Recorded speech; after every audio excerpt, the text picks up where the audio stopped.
credible mind on foreign policy.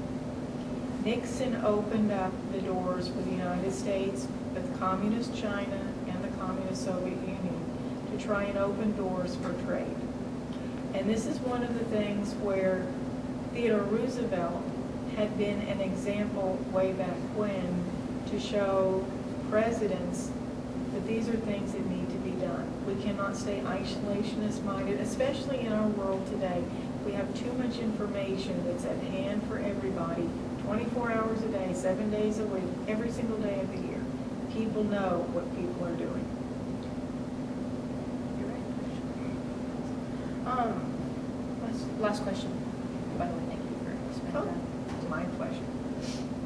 What do you think? What do you tell people when people ask you, "Hey, was Theodore Roosevelt a strong leader?" I think Roosevelt was a strong leader. There were times where people felt perhaps he was too petulant. Other times, well, and they might use words like he was hot-headed. He was too involved, too much of a hands-on. But for the most part, he set example for other presidents that were to come after him.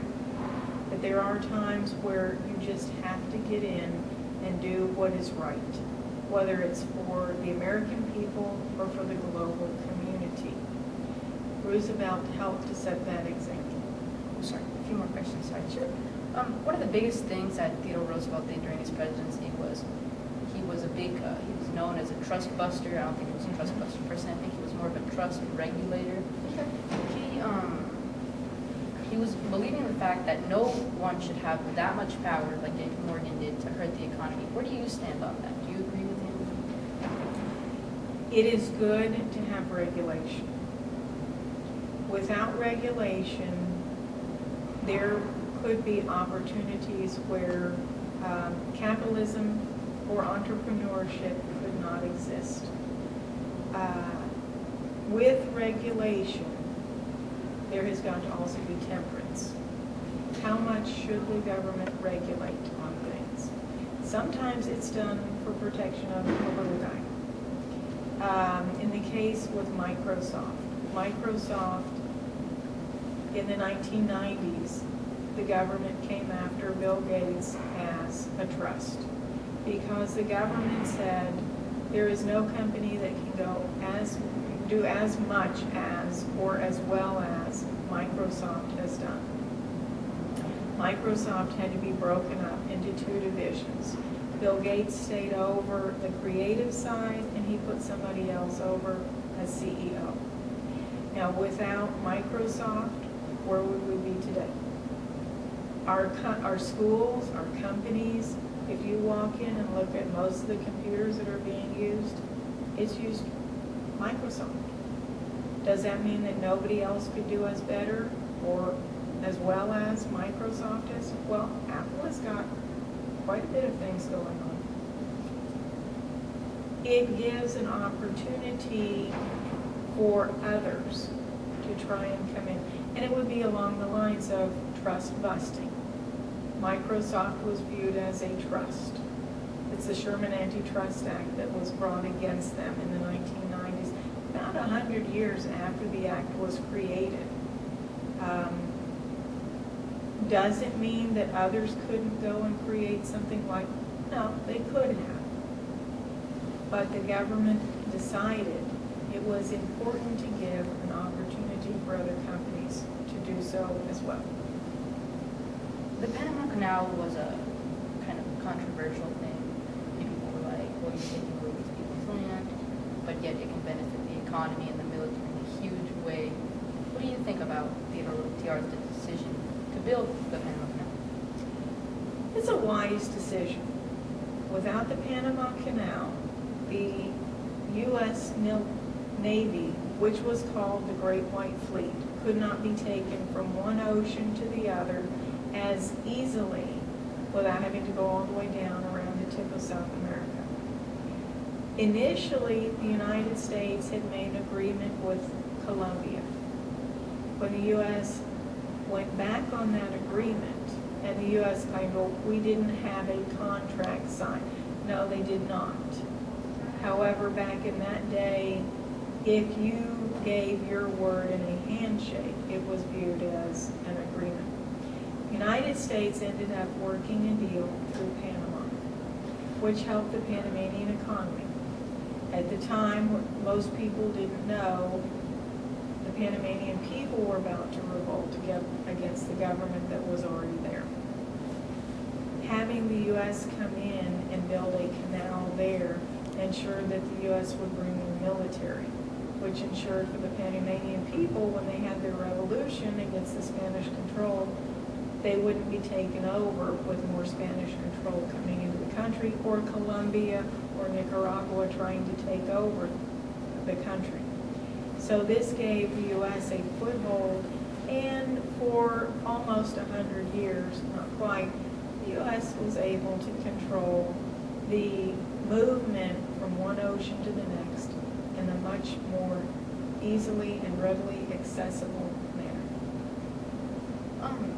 If I were to just go up to 100 people and ask them, hey, do you know who Theodore Roosevelt was? I bet you more than half of them would say, oh yes, he was the president of the United States. But Theodore Roosevelt, he was more than the president of the United States. He was a naturalist, he was a rancher, he was an officer. What do you think, what job do you think made Theodore Roosevelt the person he was before he was the president, or contributed the most to it? Okay. That's a good question. Roosevelt had his hand in so many different areas. Definitely his cowboy days defined him. And a lot of the things that he did, eventually when he became president and afterwards, when depressions would come, even, and I don't mean a physical, mental depression or anything, but even during his presidency, there was a slowdown in the economy, a small depression. Banks were closing, companies were closing. Theodore Roosevelt encouraged people to be rugged individuals, to be entrepreneurial, to go and try and create jobs to help themselves, which would ultimately also help the economy. So Roosevelt was very influential in this, and not only did his background as a cowboy, but also his background as a naturalist, because that opened up the park system.